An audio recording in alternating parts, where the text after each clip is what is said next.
Fibre కోసం గల్సుగడ్డలు మొక్కజారి కండలతో సహరీ చేశాను. Water కొన్ని తీసుకొని సహరీ కంప్లీట్ చేశాను. షర్ట్ ఇస్త్రీ చేసి ఆఫీస్కి వెళ్ళి మళ్ళీ రిటర్న్ అయిపోయాం. అసలు కథ ఏంటంటే రేపు మా ఫ్రెండ్ గాడి పెళ్ళి, దానికి మనం షాపింగ్ చేయాలన్న ఆనందంతో వెళ్తున్నాను.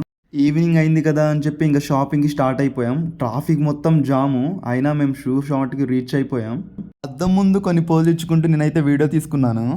మా రూమ్లో పెద్ద మనిషి మొత్తం వెతికి మంచి చెప్పులు వెతికిస్తాను అని చెప్పి చెక్ చేస్తున్నాడు అన్నీ. పాపం ఒక కుప్ప అయితే తీయించాం. నా కాలికి ఏది బాగుందో అర్థం కాలేదు. చాలాసేపు వెతికిన తర్వాత ఒకటైతే సెలెక్ట్ చేశాను. ఇది నచ్చింది, ప్యాక్ చేయండి. అంటే డిస్కౌంట్లు ఏమన్నా ఉన్నాయని అడిగితే అవేం లేవమ్మా అని చెప్పారు. Just 2 pairs 998 rupees. కానీ రిటర్న్లో ఆ బైక్ మీద అలా గాజువాకు తిరుగుతుంటే వ్యూ ఎంత బ్యూటిఫుల్గా ఉందండి లైట్స్తో. రోడ్డు మధ్యలో కనిపించిన జగనన్న సిద్ధం బ్యానర్కి బాయ్ చెప్పి రిటర్న్ అయిపోయాం.